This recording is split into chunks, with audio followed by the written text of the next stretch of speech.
사람이 세상을 살아가면서 필요한 것이 뭘까 이렇게 생각을 해보면 여러 가지가 있을 수 있겠습니다.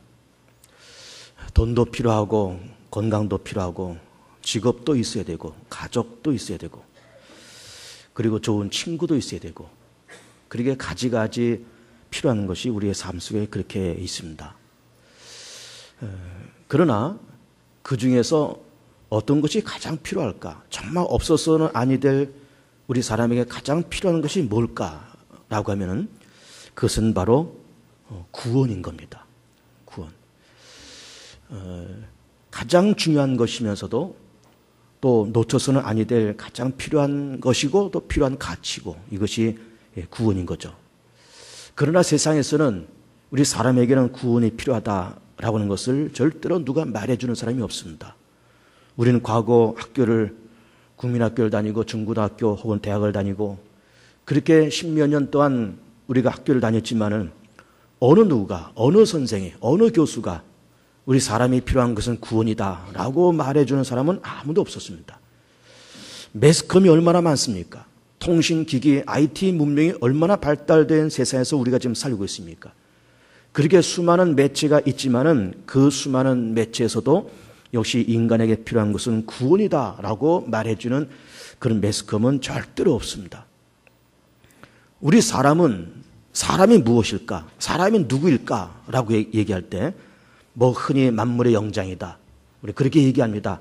맞는 얘기지만 인간이 어떤 존재냐라고 하는 것을 물을 때 거기에 적절한 대답은 인간은 구원받아야 될 존재다라고 대답하는 것이 옳은 겁니다. 인간은 구원받아야 될 존재, 그리고 인간에게 필요한 것은 구원, 이걸 우리가 놓치지 않고 세상을 살아가야 됩니다. 그렇다 그러면은 구원이라는 개념이 뭘까라고 하면은 우리는 전통적으로 제가 여러 번 말씀드린 것처럼 인간은 3대 무지와 3대 악재에 빠져 있다. 이 말씀을 여러 번 드렸습니다. 여러분 이것은 중요한 것이기 때문에 놓치지 말고 꼭 기억을 해 주시길 바랍니다. 인간은 3대 악재와 무지 가운데 빠져 있다. 3대 무지, 자기를 모르고 자기가 죄 가운데 빠져 있고 원죄가 있고 자범죄가 있고 어리석고 탐욕과 욕심으로 가득 차서 그러면서 이런 허물과 죄를 가지고 살아가면서 결국 우리 인간이 죽을 수밖에 없다고 하는 이 자기의 실존을 모르면서 세상을 살아간다 그 말이죠. 마치 다이너마이트를 품고 또 거기에 불까지 붙었는데 그것을 모른 채 살아가는 그런 모습과 똑같다 이렇게 보는 거죠. 그리고 인간은 하나님을 모르면서 그렇게 살아갑니다. 그리고 이렇게 살아가면서 내 삶에 결산이 있다고 하는 것을 모르면서 세상 사람들은 그렇게 살아갑니다. 그래서 우리는 이 세상을 살아가면서 진정 우리 자신을 모르고 그리고 하나님의 존재를 모르고 그리고 우리의 삶의 결산을 모르면서 그렇게 세상을 살아가게 되는 거죠. 또 인간에게 3대 악지가 있습니다. 첫째는 죄의 권세요. 두 번째는 사망 권세요. 그리고 세 번째는 사단의 권세인 겁니다. 이런 3대 악재가 우리의 삶 속에 그렇게 놓여 있습니다. 이것이 인간의 실존이에요. 그렇기 때문에 인간에게 필요한 가치가 뭐냐라고 그럴 때 그것은 바로 구원인 겁니다. 그래서 구원이 뭐냐라고 할 때 이렇게 3대 악재와 3대 무지 가운데서 해방되는 것, 벗어나는 것, 죄에서 벗어나서 이제는 무죄로 선포를 받고 사망의 권세 속에 우리가 그렇게 살지만 사망을 넘어서 우리는 부활하여 영생하여 그리고 하나님 나라에서 영생을 살아가는 그러한 삶. 사단이 분명코 존재해서 우는 사자와 같이 두루다니면서 그 삶길자를 찾고자 다니는 그런 세상 속에 살면서 사단이 사람으로 하여금 죄짓게 하고 미혹시키고 하나님과 이간질시키고 사람과 사람 간에 이간질시키면서 별짓을 다 하면서 그렇게 살고 있지만은 우리는 예수를 믿으면서 이제 사단의 지배를 받으면서 사는 존재가 아니라 하나님의 영, 성령의 지배와 성령의 감동을 통해서 살아갈 때 이것이 바로 이것을 구원이라 이렇게 얘기를 할 수가 있는 겁니다. 그래서 무지 속에서도 이제 탈피해서 이제 나를 알기 시작합니다. 하나님의 존재를 압니다. 그리고 이제는 이렇게 살면서 어떤 결산이 올지를 내다보면서 그러면서 세상을 조신하게 살고 믿음으로 살고 그러면서 죄 짓지 않으려고 늘 성령의 감동을 통해서 그렇게 살아가고 늘 하나님 붙잡고 그렇게 살아가는 이러한 삶이 바로 구원이다 이렇게 볼 수 있는 겁니다. 3대 무지, 3대 악재에서 벗어나는 것, 이 문제가 해결되는 것, 이것이 바로 구원이죠. 그런데 이 구원이 어떻게 가능하냐라고 할 때 이것이 그 구원이 우리의 삶 속에 필요하고 3대 무지와 3대 악재에서 벗어나야 된다. 우리 인간은 구원이 필요하다. 구원받아야 될 존재다. 라고 하는 것을 우리가 알지라도 이 영역이 우리 인간의 영역에 놓여있지 않다고 하는데 문제가 있습니다. 구원받고 싶지만 3대 무지에서 벗어나고 3대 악재에서 벗어나고 싶지만은 이것이 우리 인간의 영역 속에 있지 않더라 그 말이에요. 우리 인간의 능력이나 인간의 생각이나 인간의 지혜로서 가능한 것이 아니더라 그 말이에요. 하나님께서 그래서 독생자를 이 땅에 보내시잖아요. 예수께서 이 땅에 오셔서 십자가에서 죽으심과 부활을 통해서 예수께서 아무런 죄가 없지만 하나님의 아들이시고 아무런 죄가 없지만 죄인인 것처럼 우리의 허물과 죄를 담당하시고 십자가에서 그렇게 죽으시면서 죄 문제를 해결하시고 부활하시면서 부활은 승리 사건이잖아요. 부활하시면서 사망 문제를 정복하시고 사단의 문제를 정복하십니다. 3대 무지와 3대 악재를 깨끗하게 정리하십니다. 그러면서 이것이 그렇게 예수를 통해서 3대 무지와 3대 악재가 해결되었다라고 하는 것이 좋은 소식이기 때문에 이것을 복음이나 그렇게 얘기를 하는 겁니다. 복음이다. 3대 무지가 해결되었다. 3대 악재가 해결되었다. 복음 있잖아요. 인간은 구원받아야 될 존재인데 이것이 예수로 통해서 해결되었다. 복음 있잖아요. 근데 그 복음이 우리의 삶 속에 어떻게 이것이 현실적으로 적용이 가능하냐? 믿음을 통해서 가능하다는 말씀을 주시는 거죠. 마음으로 믿어 의에 이르고 입으로 시인하여 구원을 받는다. 이렇게 마음으로 믿고 입으로 시인하면서 내가 3대 무지 가운데 빠졌다는 것을 내 입으로 시인하고 내가 3대 악재 가운데 빠졌던 사람이라고 그렇게 내가 시인하고 그렇게 내가 고백하면서 그러나 하나님의 아들 예수가 내 죄와 모든 인류의 허물과 죄를 담당하시고 죽으시면서 죄 문제를 정리하시고 살아나시면서 사망 문제와 사단의 문제를 정복하셨다고 하는 사실을 마음으로 믿고 입으로 시인하면서 그러면서 우리가 구원을 받는 거잖아요. 그래서 그것이 복 있는 소식이고 좋은 소식이잖아요. 그래서 오늘 본문 16절 말씀 보시면 내가 이 복음을 부끄러워하지 아니하노니 이 복음은 모든 믿는 자에게 구원을 주신 하나님의 능력이 됨이라 먼저는 유대인에게 그리고 헬라인에게로다. 내가 이 복음을 부끄러워하지 않겠다. 왜? 이 복음은 믿는 자에게 입으로 시인하는 자에게 그리고 그렇게 예수를 고백하는 자에게 구원을 주신 하나님의 능력이기 때문에 내가 이 복음을 부끄러워하지 않는다라고 본문에서 그렇게 말씀을 하시고 있어요. 그래서 우리는 인간은 구원이 필요한 존재다. 그리고 이 생을 살아가면서 우리 가운데 가장 필요한 가치가 뭐냐라고 그럴 때 그것이 바로 구원이다. 그 구원은 우리 사람의 영역에 속한 것이 아니다. 그런데 하나님께서 이것을 해결하기 위해서 독생자를 보내셨다. 그 죽으심을 통해서 죄 문제 해결하시고 살아나시면서 사망 문제와 사단의 문제 해결되었다. 그리고 우리가 마음으로 믿고 입으로 시인하면 우리가 구원받는다. 그렇게 구원받기 때문에 이것이 좋은 소식이고 이것이 복음이다. 이 복음은 믿음을 통해서 이루어진다. 이 말씀을 로마서 초반에 말씀을 하시고 있는 거예요. 그럼 이게 구원에 대한 복음에 대한 말씀을 이렇게 쭉 드리면서 이렇게 구원에 대한 것을 이렇게 풀어서 설명을 하면은 그 말씀이 사실 맞기는 맞아요.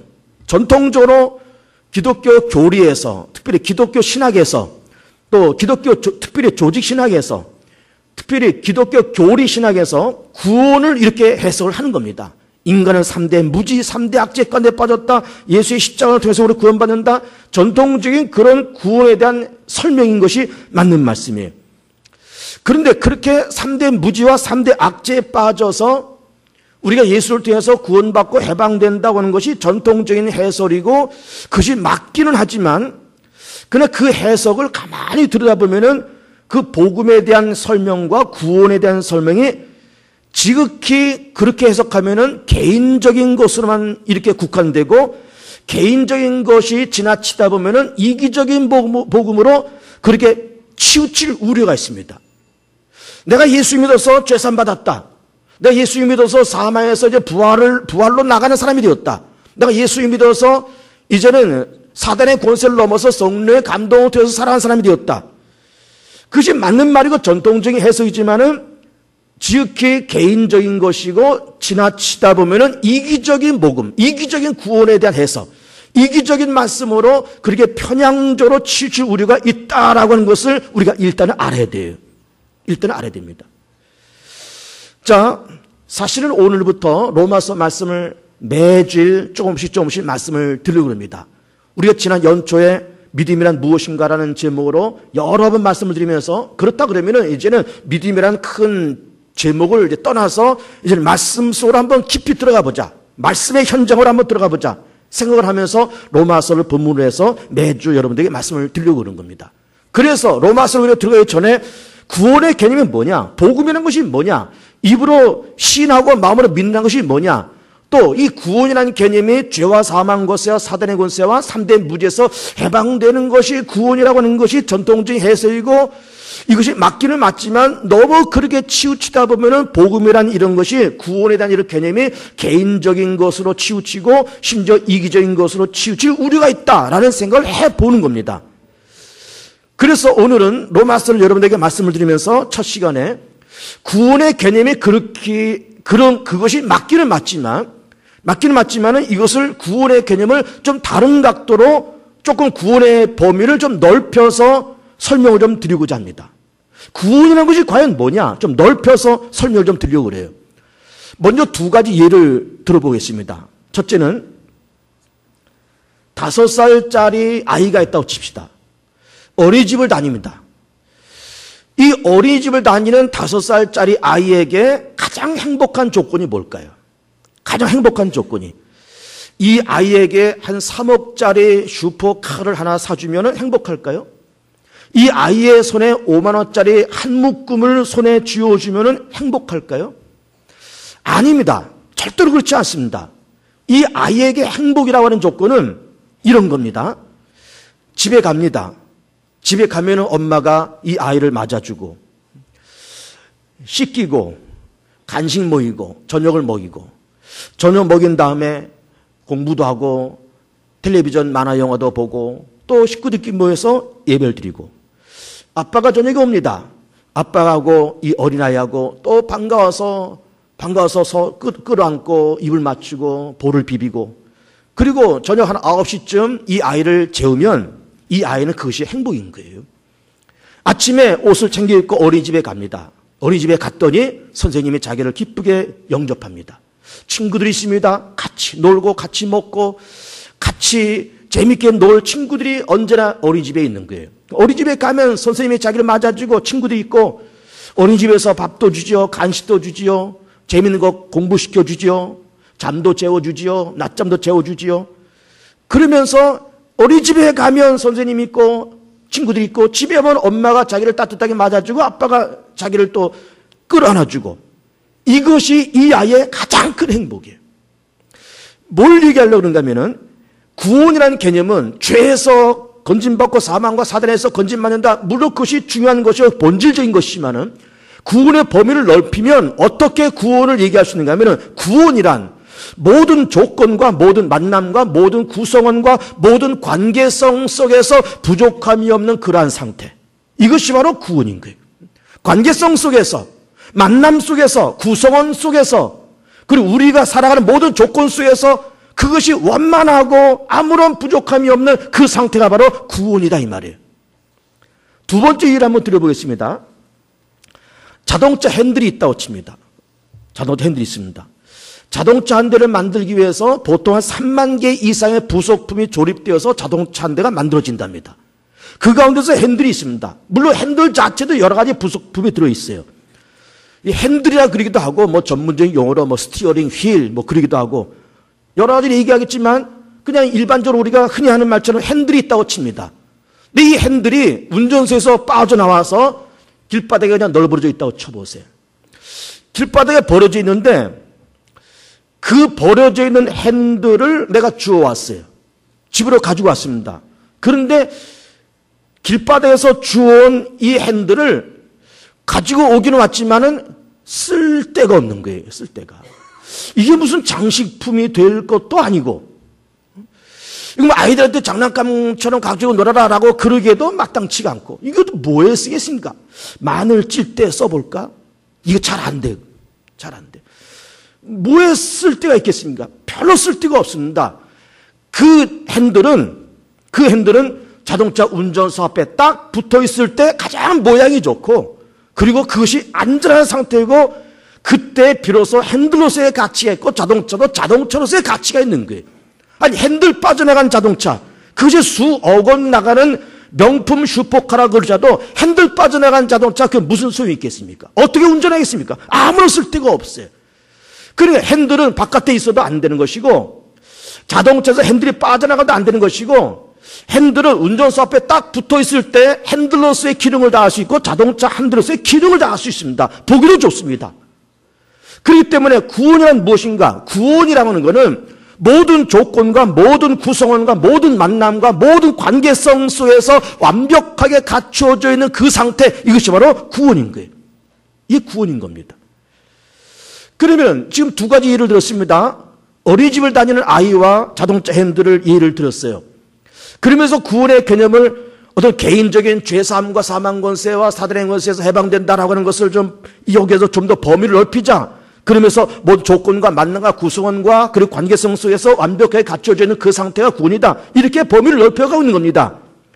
그러면 자동차와 핸들은 붙어 있으면 된다. 어린아이 집에 가면은 식구들이 자기를 기다리고 있고, 어린이집에 가면은 선생님과 자기 친구들이 기다리고 있다. 그러면서 모든 관계성 속에서 만남 속에서 부족함이 없다. 그래서 이 아이는 행복하다. 이런 얘기 좀 드리고 있는 것 아닙니까?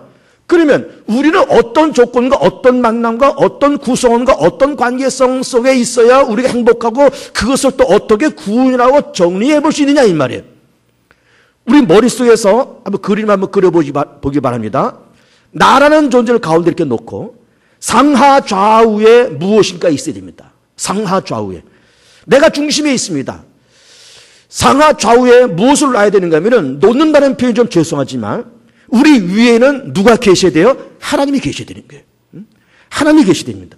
그러면서 내가 하나님을 만나는데 아무런 불편함이 없고, 하나님이 나를 만나시고 내 기도에 응답하시는데 아무런 갈등이 없는 그 상태. 내 위에는 늘 하나님이 계셔야 돼요. 하나님이 잃어버리면 안 되는 거예요. 어린아이가 부모를 잃어버리면 안 되듯이, 자동차 핸들 잃어버리면 안 되듯이, 내가 하나님을 잃어버리면 안 되고 하나님도 우리를 잃어버리면 안 되는 거예요. 그러면서 하나님과 내가 언제나 그렇게 그런 관계성 속에 있는 거예요. 상하의 모습이 그렇게 있는 겁니다. 우리 밑에는 뭐가 있어야 될까요? 우리 밑에는 환경과 자연이 필요합니다. 물질적인 세계입니다. 물질적인 세계도 절대로는 무시할 수가 없습니다. 건강도 물질적인 문제예요. 돈도 물질적인 세계입니다. 그러니까 이 자연과 물질적인 세계와도 막힘없는 교통이 이루어져야 돼요. 아니, 돈을 벌려고 그러면 돈이 벌려져야 됩니다. 나가서 직장 잡아서 사업을 했으면, 사업을 하고 장사를 해서 미천을 투자해서 장사를 시작하고 사업을 했으면 돈이 벌려져야 되는 거예요. 어느 회사에 취직을 해서 어쨌든 한 달에 얼마가 됐든 연봉이 얼마가 됐든 벌어야 그것이 직장에서 의미가 있지, 봉사로 직장 다니는 사람은 없잖아요. 무보수로 봉사를 하고 직장 다니는 사람은 없지 않습니까? 어쨌든 내가 그 회사에 들어가서 일해서 얼마간의 내가 소득이 있기 때문에 그 직장을 다니는 거지, 봉사로 다니는 사람은 아무도 없는 거예요. 건강도 마찬가지입니다. 우리가 몸뚱아리가 있지 않습니까? 그 몸이 있으면은 이 몸이 건강해야지. 어쨌든 70년, 80년 살면서 건강해서 내가 세상 떠날 때까지 내 손으로 밥도 먹고, 어쨌든 교회 다니고, 그리고 친구들 만나고, 화장실도 내 발로 걸어가면서 그렇게 다니고, 그래서 활동을 할 수 있어야 되는 거지. 몸이 있지만은 이 몸도 물질적인 세계잖아요. 물질적인 세계와 내가 갈등이 생기면서 건강에 따라주지 않는다. 건강에 따라주지 않는다. 밥도 내 손으로 떠먹을 수 없고, 교회도 출입할 수 없고, 친구 만나러 갈 수도 없고, 화장실도 내 발로 걸어가서 또 할 수도 없고, 그렇게 된다 그러면은 이거는 불행한 거예요. 어쨌든 물질적인 세계와도 우리는 원만한 관계성이 필요한 겁니다. 건강도 필요하고 돈도 필요하고, 사업을 했으면 얼마를 투자해서 사업을 했으면 어쨌든 이득이 남아야 되는 것이고, 직장 잡아서 취직해서 회사를 다니면 어쨌든 월급 받고 연봉을 받아야지. 이건 무슨 봉사로 다니는 건 아니다 이 말이에요. 그러니까 위로 하나님을 거기다 모셔놓고 하나님과 관계성 속에 있고, 내가 세상 살면서 물질적인 세계와 건강의 세계와도 우리는 아무런 막힘 없는 그런 소통이 이루어져야 되는 거예요. 좌우에는 뭐가 필요할까요? 먼저 왼쪽에는 가정이 필요합니다. 부모와 자식, 형제 간에 그런 가족이 필요한 거예요. 그런데 이런 관계성이 깨지면서 부부 간에 어떤 갈등이 생기면서 이것이 쪼개지고 부자 간에도 갈등이 생기면서 뭐 다 깨지고 망가지고 다 뿔뿔이 자식들 다 뿔뿔이 이리 흩어지고 저리 흩어지면서 다 모든 것이 깨어지고 가족관계가 깨어졌다. 불행하잖아요. 그러니까 항상 가정이라는 이런 공동체도 깨어지지 않고 돈독하게 우리의 삶 속에 존재해야 되는 겁니다. 존재해야 돼요. 그리고 다른 한편 오른쪽에는 뭐가 필요할까요? 우리가 살아가는 이 사회, 이웃, 인간관계 그런 것도 필요한 거예요. 우리가 가정 안에만 있는 사람은 아니잖아요. 우리는 회사를 다니고 주일날 교회를 다니고 학생들 학교를 다니고 그렇게 하지 않습니까? 사회라고 하는 이웃의 공동체 안에서 우리가 살아가는 겁니다.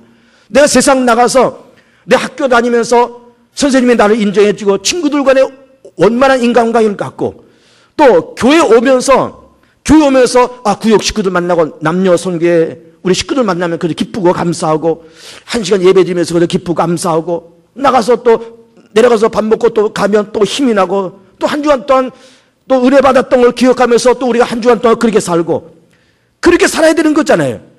또 회사 나가면 회사 동료들과 원만한 유대관계를 가지면서 회사 CEO가 회사 사장님이 나를 인정해주고 또 내 상사도 나를 인정해주고 내 부하도 내가 명령하고 내가 일을 지시하면 딱딱딱 따라주고 그런 인간관계가 필요하지 않냐 그 말이에요.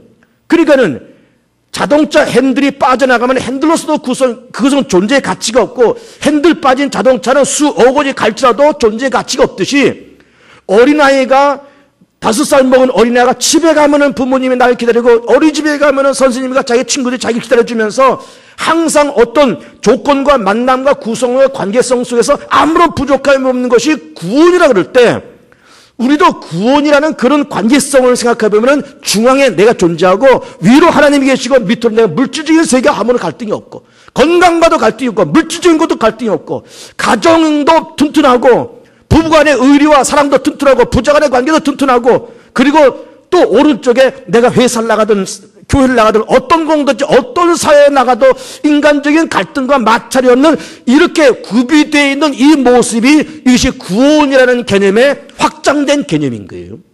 확장된 개념인 겁니다. 그런 복을 받길 축복합니다. 그런 구원을 받길 축복합니다. 구원의 개념을 그렇게 우리는 넓혀가야 되는 거예요.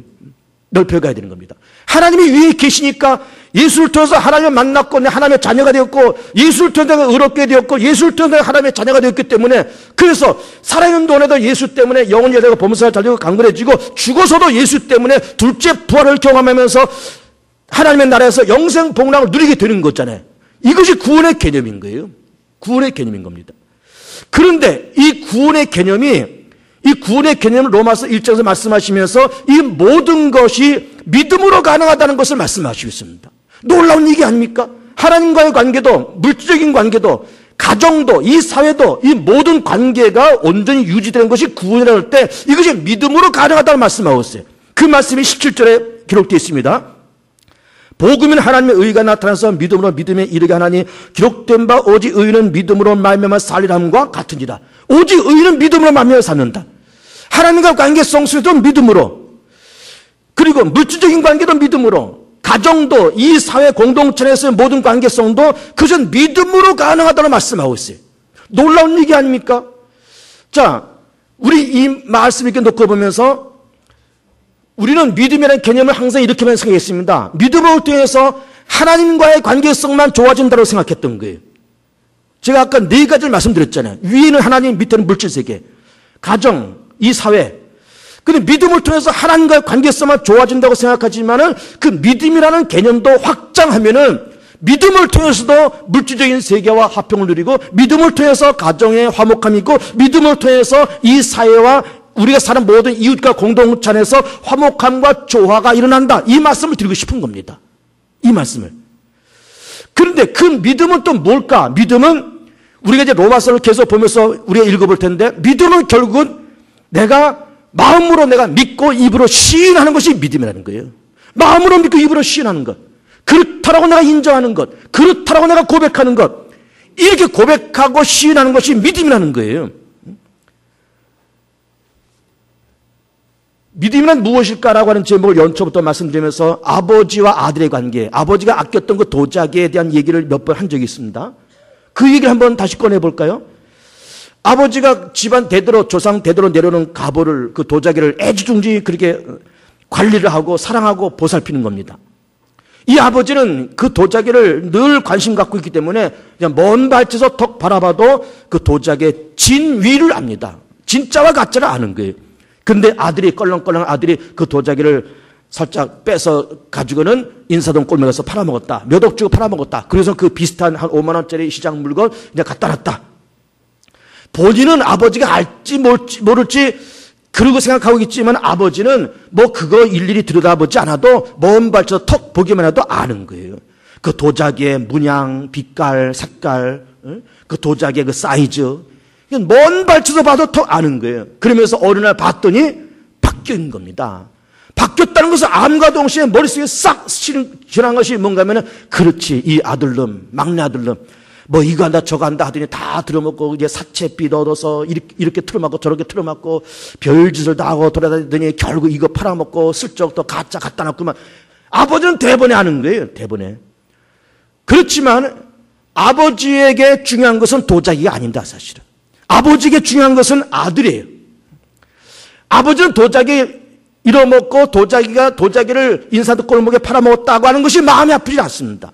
그것 때문에 아들을 잃어버릴까 이것이 더 노심초사 걱정되는 거예요. 아들 잃어버릴까?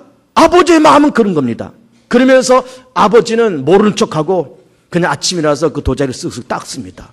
다 알고 있지만 아들놈은 그냥 아버지 눈치 보면서 아버지 일어나기 전에 슬쩍 나갔다가 아버지 주무신 다음에도 슬쩍 들어오고 아버지랑 마주치기 싫으니까 그러고 다니는 겁니다. 그러고 다니지만 아버지는 다 알잖아요. 그래서 아버지가 기다렸던 것이 뭘까요? 언젠간 저 녀석이 나한테 찾아와서 무릎 꿇고 이실직고 하기를 기다리는 거예요. 이실직고. 아버지 내가 이렇게 해서 내가 사업하고 이거 한다 저거 한다 해서 나 들어먹고 뭐 사채빚에 뭐 빚을 적어서 이 카드 긁어서 저거 맞고 이 카드 긁어서 저거 맞고 뭐 돌려막기 하다가 뭐 도무지 할 수가 없어서 그냥 내가 도저히 팔아먹었다라고 그러면서 아버지 앞에 와서 무릎 꿇고 이실직고 하기를 아버지는 기다리는 거예요. 아버지는 그걸 기다리는 겁니다.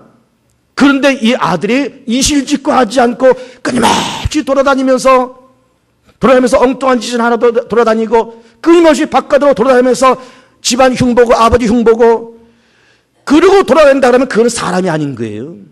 그 사람이 아닌 겁니다. 돈 몇 푼이 문제가 아니라 이 아들이 어느 날 아버지 앞에 찾아와서 정말 무릎을 딱 꿇고 눈물 흘려가면서 아버지 죄송합니다. 아버지 죄송합니다. 내가 이만저만해서 아버지가 아끼는 우리 가보 그 내가 인사동 골목에다 갖다 팔아먹고 내가 아버지 속이려고 이렇게 갖다 놨는데 이거 가짜인 거 아버지가 이미 알고 계셨죠. 너무너무 죄송합니다.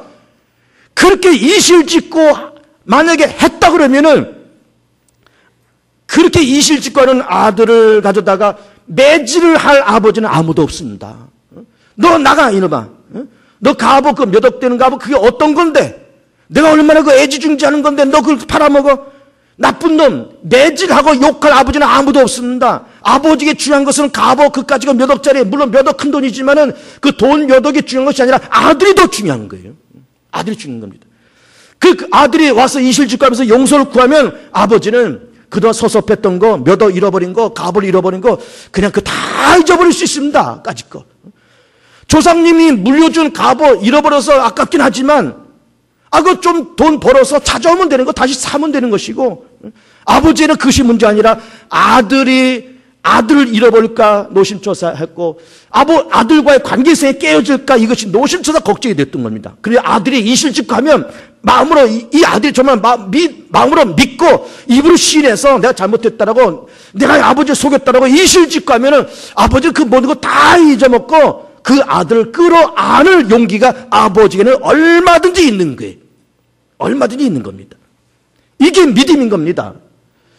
믿음을 통해서 하나님과의 관계성이 회복되는 것뿐만이 아니라 믿음을 통해서 건강도 물질적인 문제도 믿음을 통해서 이 마음으로 믿고 입으로 신하면서 가정도 이웃 공동체와 우리가 몸된 모든 사회 안에서도 모든 관계성이 충만해질 수 있는 그 가능성을 우리 가운데 언제나 내려놓으셨고 이렇게 총체적으로 모든 조건이 되었던 만남이 되었던 어떤 공동체가 되었던 어떤 구성이 되었던 그 모든 관계가 완벽하게 구성되어 있고 거기에 아무런 갈등이 없는 그 상태가 구원인데 믿음을 통해서 이런 구원의 큰 역사를 경험해 나가는 여러분의 귀한 삶 되시길 축복드립니다. 그런 구원을 받기를 축복해요. 이런 얘기를 계속해 나갈 겁니다. 로마서를 읽어 나가면서 왜 믿음이 중요한 것이냐, 마음으로 믿는다는 것이 무엇이고 입으로 신뢰한다는 것이 뭐냐, 이걸 계속해서 말씀을 드리려고 그런 겁니다.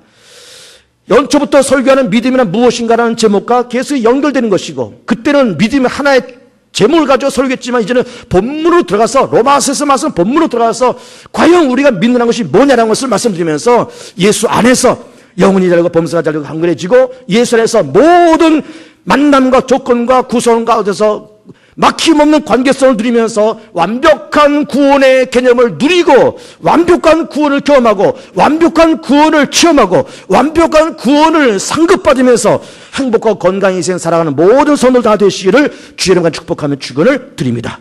이 시간 합시다. 같이 기도하십니다. 주님, 예수를 통해서 구원의 넓은 축복을 우리 가운데 허락해 달라고 우리 합시다. 한번 뜨겁게 기도를 드리겠습니다. 기도합니다.